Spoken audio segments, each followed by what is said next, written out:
بسم اللہ الرحمن الرحیم بسم اللہ الرحمن الرحیم والصلاة والسلام علی اشرف الانبیاء والمرسلین اما بعد۔ معزز سامعین، کتاب الاقرار کا بیان چل رہا تھا۔ آج کے ہمارے سبق کی عبارت ہے وَلَوْ أَقَرَّ بِالْحَمْلِ صَحَّ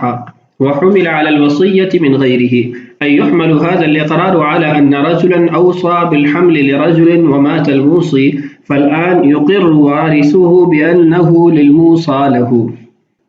وكذا له إن بين المقر سببا صالحا كالإرث والوصية، أي يصح الإقرار للحمل إن بين المقر سببا صالحا كالإرث والوصية، فإن الوصية للحمل تصح والحمل يرث وإن لم يبين سببا صالحا كما لو بين الهبة أو قال اشتريت له لا يصح، وإنما لا يحتاج إلى ذكر السبب الصالح في الإقرار بالحمل لأن الوصية متعينة هناك بخلاف الإقرار للحمل، فإن الأسباب متعارضة كالإرث والوصية، فإن ولدت حيا لأقل من نصف حول أي من وقت الإقرار فله ما أقر، وإن ولدت حيين فلهما، وإن ولدت ميتا فللموصي والمورث، لأنه إذا بين السبب وقال إن فلانا أوصى بهذا الحمل أو إن فلانا مات وتركه ميراثا له فيكون هذا إقرار بملك الموصي أو المورث فينقسم بين ورثتهما، وإن فسر ببيع أو إقراض أو أبهم الإقرار لغى. هذا عند أبي يوسف رحمه الله، وعند محمد رحمه الله يصح الإقرار ويحمل على السبب الصالح، وإن أقر بشرط الخيار لفلان علي 1000 درهم على أني بالخيار فيه 3 أيام صح وبطل شرطه لأن الخيار للفصل والإقرار لا يحتمله. ومن المسائل الكثيرة الوقوع أنه لو أقر ثم ادعى أنه كاذب في الإقرار فعند أبي حنيفة ومحمد رحمهما الله لا يلتفت إلى قوله، لكن يفتى على قول أبي يوسف رحمه الله إن المقر له يحلف أن المقر لم يكن كاذبا، وكذا لو ادعى وارث المقر فعند البعض لا يلتفت إلى قوله لأن حق الوراثة لم يكن ثابتا في زمان الإقرار، والأصح التحليل لأن الورثة ادعوا أمرا لو أقر به المقر له يلزمه وإن أنكر يستحلف، وإن كانت دعوى على ورثة المقر له فاليمين عليهم بالعلم ألا نعلم أنه كاذبا. یہ ہے آج کے ہمارے سبق کی عبارت۔ سب سے پہلا مسئلہ ہے، اس کا عنوان یہ ہے کہ حمل کا کسی کے لیے اقرار کرنا، یعنی یہ کہنا کہ یہ جو بکری کا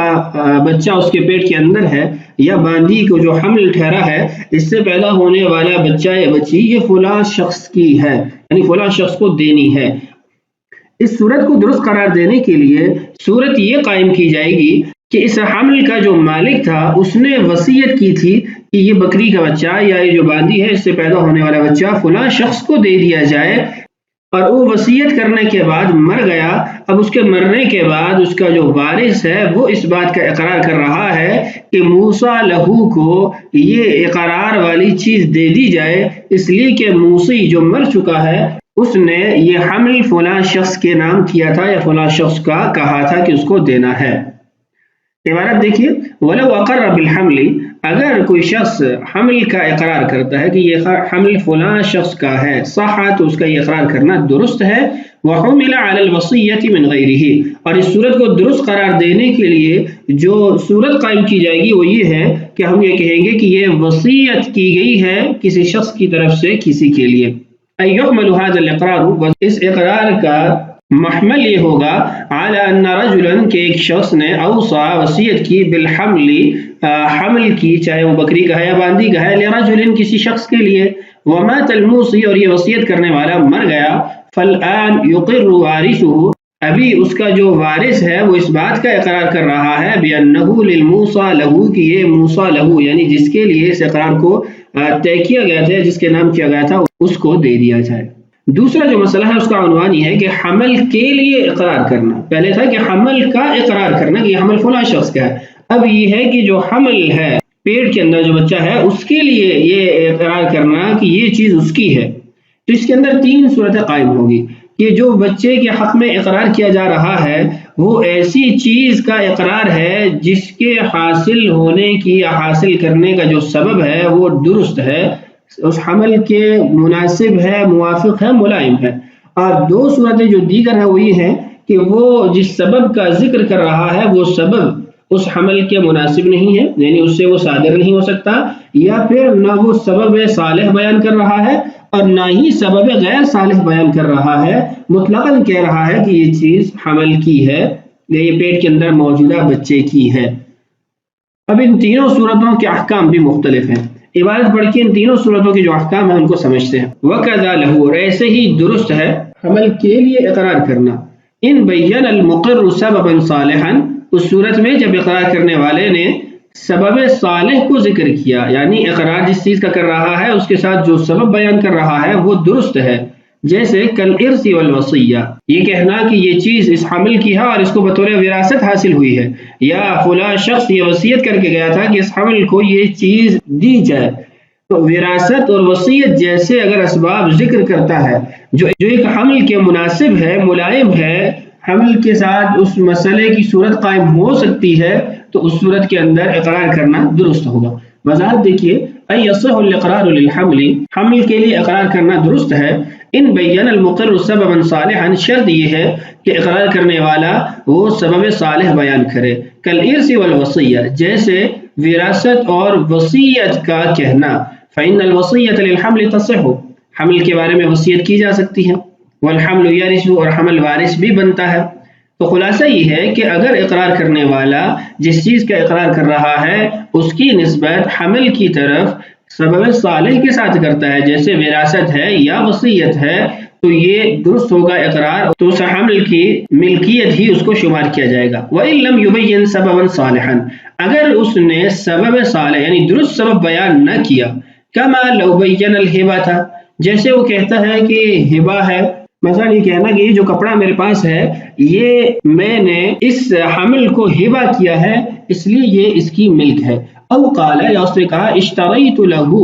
میں نے اس حمل کے لیے یہ چیز خریدی ہے، لا یصح، تو یہ درست نہیں ہوگا۔ اس کی وجہ یہ ہے کہ ہبہ اور شراء، خرید و فروخت کے معاملات یہ حمل کے لیے نہیں ہو سکتے۔ اس کے بعد ایک اعتراض کا جواب ہے۔ اعتراض یہ ہے کہ سابقہ جو مسئلہ گزرا ہے جس کے اندر حمل کے لیے اقرار کیا جاتا ہے اس کے اندر تو آپ نے یہ قیودات نہیں لگائی کہ سبب صالح ہونا چاہیے، سبب غیر صالح ہونا چاہیے، کوئی تفصیلات وہاں پر نہیں تھی۔ جب حمل کے لیے اقرار کیا جا رہا ہے، اس کے حق میں اقرار کیا جا رہا ہے، تو اس صورت کے اندر قیودات لگانے کی وجہ کیا ہے؟ لا يحتاج الى ذکر السبب الصالح فی الاقرار بالحمل، کہ جب حمل کا اقرار کیا گیا تھا کہ یہ فلاں کا ہے، یہ فلاں کے لیے ہے، تو اس صورت کے اندر تو سبب صالح کو ذکر کرنے کی حاجت ہی نہیں تھی، اس لیے کہ وہاں پر ایک ہی صورت قائم ہو سکتی تھی اور وہ تھی لأن الوصیۃ متعینۃ ہناک، وہاں پر وصیت کے علاوہ کوئی اور صورت قائم ہی نہیں ہو سکتی، وہاں پر کوئی مزاحم ہی نہیں ہے،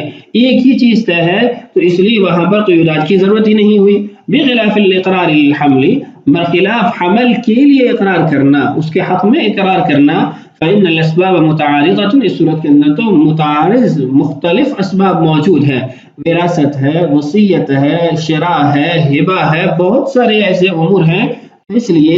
ان امور کے اندر جو سبب صالح تھا، جو درست اسباب تھے، ان کو درست قرار دیا گیا، الارث والوصیت،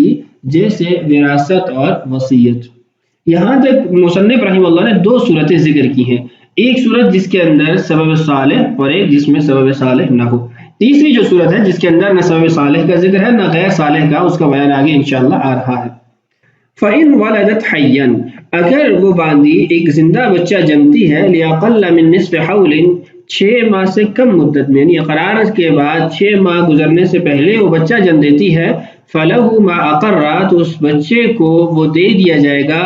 جس کا اس کے لیے اقرار کیا گیا تھا۔ وَإِن وَلَدَتْ حَيَّيْنِ، اگر 2 زندہ بچے جن دیتی ہے، فَلَهُمَا، تو دونوں کے درمیان اس کو تقسیم کر دیا جائے گا۔ وَإِن وَلَدَتْ مَيِّتًا فَلِلْمُوصِي وَالْمُورِثِ، اگر بچہ زندہ نہیں پیدا ہوا، مردہ پیدا ہوا، تو اس صورت کے اندر وہ چیز واپس موصی کی ملک میں داخل ہو جائے گی اور اگر وراثت ہے تو مورث کی ملک کے اندر داخل ہو جائے گی۔ اس کی وجہ یہ ہے کہ جب اس نے سبب کو بیان کر دیا، لأنه إذا بين السبب، جب اس نے سبب کو بیان کر دیا، وقال اور کہا ان فلانا اوصى بهذا الحمل، فلاں شخص نے اس حمل کے حق میں یہ وصیت کی تھی، او ان فلانا مات وتركه میراثا له، یا فلاں شخص مر گیا اور اس نے یہ چیز بطور میراث اس حمل کے لیے چھوڑی تھی، فیکون هذا اقرار بملک الموصی بالمورث، تو یہ کہنا کہ فلاں شخص نے بطور میراث چھوڑی یا فلاں شخص نے اس کے لیے اس چیز کی وصیت کی، تو یہ اپنی ذات کے اندر اس بات کا اقرار ہے کہ یہ چیز موصی کی ملک ہے یا مورث کی ملک ہے۔ فَيَنْقَسِمُ بَيْنَ وَرَثَتِهِمَا،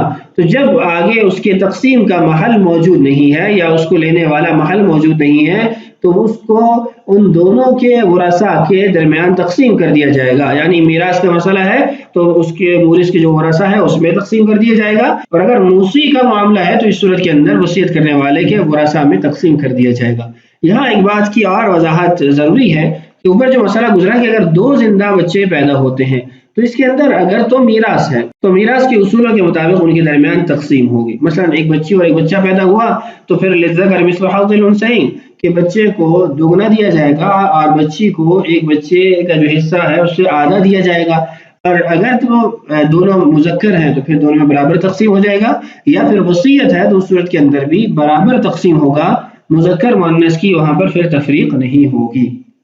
وَإِنْ فَسَّرَ بِبَيْعٍ أَوْ إِقْرَاضٍ، یہ دوسری صورت کی ہی جزئی ہے، اگر وہ اقرار کے اندر جو سبب بیان کر رہا ہے وہ بیع یا اقراض کا کر رہا ہے۔ بیع کا سبب بیان کرنے کا مطلب یہ ہے کہ وہ کہتا ہے کہ میرے ذمے اس حمل کے 1000 روپے لازم ہے اس لیے کہ اس نے مجھے یہ گھڑی بیچی ہے، یا کہتا ہے کہ اس نے مجھے قرض دیا ہے، اس قرض کی وجہ سے میرے ذمے اس کا 1000 روپے لازم ہے، تو یہ ایسے اسباب ہیں جو غیر صالح ہے، درست نہیں ہے، حمل سے ان کا وجود نہیں پایا جا سکتا، ان کا ظہور نہیں پایا جا سکتا، تو اس لیے ایسے اسباب جو غیر صالح ہوں، درست نہ ہوں، ان کے ساتھ اگر اقرار کیا جاتا ہے تو وہ اقرار لغو ہوگا، معتبر نہیں ہوگا۔ تیسری صورت جو میں نے آپ سے کہی تھی کہ وہ سبب صالح یا غیر صالح کوئی بھی بیان نہیں کرتا، او ابہم الاقرار لغا، کہ اگر وہ مبہم اقرار کرتا ہے کہ بس اس حمل کے میرے اوپر 1000 روپے ہیں، نہ یہ کہتا ہے بطور میراث نہ کہتا ہے بطور بیع شرع، کوئی اس نے سبب بیان نہیں کیا، لغا، تو اس کا یہ کہنا لغو ہے، کوئی اس کا اعتبار نہیں ہے، اور یہ امام ابو یوسف رحمہ اللہ کا مذہب ہے۔ هذا عند ابی یوسف رحمہ اللہ وعند محمد رحمہ اللہ یصح الاقرار، امام محمد رحمہ اللہ فرماتے ہیں کہ اس کا یہ اقرار درست ہے، اور اقرار درست ہونے کی وجہ یہ بیان کرتے ہیں کہ ایک عاقل بالغ شخص کا کلام حتی الوسع حتی الامکان اس کو کسی معنی پر محمول کیا جاتا ہے، تو یہاں پر بھی اس کو معنی پر ہی محمول کیا جائے گا، سبب صالح پر محمول کیا جائے گا، اور اس بنا پر اس کو اقرار کیا گیا مال یا جو اس نے اقرار کیا جس چیز کا وہ لازم کر دیا جائے گا۔ وَيُحْمَلْ عَلَى السَّبَبِ الصَّالِحِ، سبب صالح پر اس کو محمول کریں گے تاکہ عاقل بالغ شخص کا کلام لغو نہ جائے۔ امام ابو یوسف رحمہ اللہ فرماتے ہیں کہ جب مبہم بات کی جاتی ہے یا مبہم اقرار کیا جاتا ہے تو اس کا محمل صرف اور صرف تجارت ہی ہوتا ہے، اور تجارت سبب غیر صالح ہے، اس لیے اس کا یہ اقرار کرنا درست نہیں ہوگا۔ آگے فرماتے ہیں وَإِنْ أَقَرَّ بِشَرْطِ الْخِيَارِ، اگر شرط خیار کے ساتھ وہ اقرار کرتا ہے، مثلا آگے انہوں نے خود ہی اس کی مثال دی، کہتا ہے لِفُلَانٍ عَلَيَّ 1000 درہم، فلاں کے میرے اوپر 1000 درہم ہے، عَلَىٰ أَنِّي بِالْخِيَارِ فِيهِ 3 أيام، لیکن اس کو فائنل کرنے میں مجھے 3 دن انتظار کرنا ہے، 3 دن بعد فائنل کروں گا کہ اس کا 1000 دن پر لازم ہے یا نہیں ہے، تو یہ عَلَىٰ أَنِّي بِالْخِيَارِ فِيهِ 3 أيام یہ نسخ ہے، ختم کرنا ہے، فسخ کرنا ہے پہلے جملے لِفُلَانٍ عَلَيَّ 1000 درہم، اس جملے کو ختم کرنا ہے، تو اس لیے اقرار کے بعد ایسا جملہ لانا جس سے اقرار کو فسخ کیا جا رہا ہو یہ درست نہیں ہے۔ صح، اس کا اقرار تو درست ہو جائے گا، لِفُلَانٍ عَلَيَّ 1000 درہم، یہاں تک اس کی بات مان لی جائے گی اور درست شمار کی جائے گی۔ وَبَطَلَ شَرْطُهُ، آگے جو اس نے کہا عَلَىٰ أَنِّي بِالْخِيَارِ فِيهِ 3 أيام، یہ شرط باطل قرار دی جائے گی۔ وجہ کیا ہے؟ لِأَنَّ الْخِيَارَ لِلْفَسْخِ، وجہ یہ ہے کہ خیار کا مطلب یہ ہے کہ اس کو فسخ کرنے کا، ختم کرنے کا اختیار حاصل ہے، اس کو اجازت حاصل ہے کہ وہ اس کو ختم کر سکتا ہے۔ وَالْإِقْرَارُ لَا يَحْتَمِلُ، جبکہ اقرار کے اندر فسخ کا احتمال باقی نہیں رہتا۔ اس کے بعد کچھ کثیر الوقوع مسائل مصنف رحمہ اللہ نے یہاں پر ذکر کیے ہیں، فرماتے ہیں وَمِنَ الْمَسَائِلِ الْكَثِيرَةِ الْوُقُوعِ، کچھ ایسے مسائل جو بہت زیادہ پیش آتے ہیں۔ پہلا مسئلہ دیکھیے، أَنَّهُ لَوْ أَقَرَّ، ایک شخص نے اقرار کیا کہ میں نے زید کے 1000 روپے دینے ہیں، ثم ادعى انه كاذب في الاقرار، پھر وہ کہتا نہیں میں تو جھوٹ بول رہا تھا، میں تو اپنے اس اقرار میں جھوٹا ہوں. فعند ابي حنيفه ومحمد رحمهم الله لا يلتفت الى قوله، امام ابو حنیفہ اور امام محمد رحمہم اللہ کا مسلک یہ ہے کہ اس کی اس بات کا کوئی اعتبار نہیں ہے. لیکن یفتى على قول ابی یوسف، لیکن فتویٰ امام ابو یوسف کے قول پر ہے. ان کا قول کیا ہے؟ ان المقر له يحلف ان المقر لم يكن كاذبا. وہ فرماتے ہیں کہ مقر لہو جس کے لیے اقرار کیا ہے اس سے قسم لے لی جائے کہ تم اس بات پر قسم اٹھاؤ کہ اس نے جو تمہارے حق میں اقرار کیا ہے اس میں وہ جھوٹا نہیں ہے. تو اگر وہ قسم اٹھا لیتا ہے تو اس صورت کے اندر مقر کی بات کا کوئی اعتبار نہ کیا جائے، اور اگر مقر لہو انکار کر دیتا ہے تو پھر اس کو وہ چیز لازم نہ کی جائے گی. اسی مسئلے کی اگلی جزیہ وَكَذَا لَوِ ادَّعَى وَارِثُ الْمُقِرِّ، ایسے ہی اگر مقر کا وارث یہ دعویٰ کرتا ہے کہ میرے مورث نے جھوٹ بولا تھا، یعنی ایک شخص نے کہا میں نے زید کے 1000 روپے دینے ہیں، اس کے بعد وہ مر گیا، اس کے مرنے کے بعد جب مقر لہو نے مطالبہ کیا تو مقر کا وارث کہنے لگا کہ میرے جو مورث تھے اس نے جھوٹ بولا تھا، ہمارے اوپر یا ہمارے مورث کے اوپر اس کا کسی قسم کا کوئی حق ثابت نہیں تھا. فعند البعض، بعض یہ کہنا ہے لا يلتفت الى قوله، اس وارث کے قول کا کوئی اعتبار نہیں کیا جائے گا بلکہ اس کے مال سے ادائیگی کی جائے گی. وجہ کیا ہے؟ لأن حق الورثة لم يكن ثابتا في زمان الاقرار، وجہ یہ ہے کہ جس زمانے کے اندر اقرار کیا گیا اس زمانے کے اندر ان ورثاء کا کسی قسم کا حق اس کی وراثت میں یا اس کی ملکیت میں ثابت نہیں تھا. اس وقت کوئی مزاحم نہیں تھا جس وقت اس نے اقرار کیا تھا. والأصح، لیکن صحیح ترین قول یہ ہے التحلیف، اس صورت کے اندر بھی قسم لے لی جائے گی کہ مقر کا وارث جو انکار کر رہا ہے اقرار کا اور دعوی کذب کر رہا ہے اس سے کہا جائے گا کہ تم قسم اٹھاؤ، کہ مقر لہو سے قسم لے لی جائے گی. اگر وہ قسم اٹھا لیتا ہے تو پھر مقر کے وارث کو ادائیگی کرنی پڑے گی، اگر وہ قسم نہیں اٹھاتا تو اس صورت کے اندر کسی قسم کی ادائیگی اس کو نہیں کی جائے گی. لأن الورثة ادعوا امرا لو اقر به المقر له يلزمه واذا انكر يستحلف. اس کی وجہ یہ ہے، یعنی کیوں قسم لی جائے گی؟ وجہ یہ ہے کہ اگر ورثاء انہوں نے جس چیز کا دعویٰ کیا ہے، اگر مقر لہو بھی کہتا ہے کہ ہاں تمہاری بات ٹھیک ہے، یلزمه، تو مقر لہو کو بات لازم ہو جاتی ہے، اس پر ثابت ہو جاتی ہے. مثلا کہ ورثاء نے جب کہا کہ ہمارے مورث نے جھوٹ بولا اور مقر لہو بھی کہتا ہے کہ ہاں تم ٹھیک کہتے ہو، اس نے جھوٹ بولا، تو یہ چیز اس کو لازم ہو جاتی ہے. اس بات کے اندر اگر اس کو یہ چیز ثابت ہو سکتی ہے اذا انکر یستحلف، تو جب وہ انکار کر رہا ہے تو اس صورت کے اندر بھی پھر قسم لے لی جائے. یعنی جیسے اس بات والے معاملے کے اندر اس کی بات معتبر ہے، ایسے ہی انکار والے معاملے کے اندر بھی اس سے قسم لے لی جائے. وَإِنْ كَانَ الدَّعْوَى عَلَى وَرَثَةِ الْمُقَرِّ لَهُ، اگر دعویٰ مقر لہو کے ورثاء پر کیا جا رہا ہے، اس کی صورت یہ قائم ہوگی کہ ایک شخص نے کہا کہ میں نے زید کے 1000 روپے دینے ہیں، تو زید کے بارے میں جب اقرار کیا گیا اس کے بعد زید مر گیا، اب زید کے جو ورثاء ہے انہوں نے اس شخص سے مطالبہ کیا کہ تم نے جس چیز کا اقرار کیا تھا اس کو ادا کرو. جس نے اقرار کیا ہے وہ کہتا ہے میں نے تو جھوٹ بولا تھا، میں نے تو اس کو کچھ نہیں دینا تھا. تو اب مقر لہو کی جو ورثاء ہے ان سے قسم لے لی جائے گی، لیکن قسم اس بات پر لی جائے گی کہ تم یہ کہو کہ ہم نہیں جانتے کہ وہ جھوٹا ہے. فَالْيَمِينُ عَلَيْهِمْ بِالْعِلْمِ، ان سے جو قسم لی جائے گی وہ علم کی بنیاد پر لی جائے گی. کیسے قسم علم کی بنیاد پر لی جائے گی؟ اللہ نعلم انہ کاذبا، کہ وہ قسم اٹھا کے کہے گا اللہ کی قسم میں نہیں جانتا کہ یہ جھوٹے ہیں، یعنی میرے علم کے مطابق یہ پہلے سچا تھا اب جھوٹ بول رہا ہے. اس کی وجہ آپ پہلے بھی کئی بار پڑھ چکے ہیں کہ جب بھی کسی غیر کے بارے میں قسم کھانی ہو یا غیر کے حق میں قسم کھانی ہو تو اس صورت کے اندر ظن علم کی بنیاد پر قسم لے لی جاتی ہے، اور اگر اپنی ذات کے بارے میں قسم کھانی ہو تو اس میں قطعی طور پر قطعی الفاظ کی قسم لی جاتی ہے. تو یہ تھا آج کا ہمارا سبق جس کے اندر ہم نے کتاب الاقرار کے مسائل کو مکمل کیا. اگلی ویڈیو میں انشاءاللہ باب الاستثناء شروع کریں گے. اللہ تعالیٰ سے دعا ہے اللہ تعالیٰ ہمارے لیے اسباق کی تکمیل آسان فرمائے. اللہ تعالیٰ ہم سب کا حامی و ناصر ہو. السلام علیکم ورحمۃ اللہ وبرکاتہ.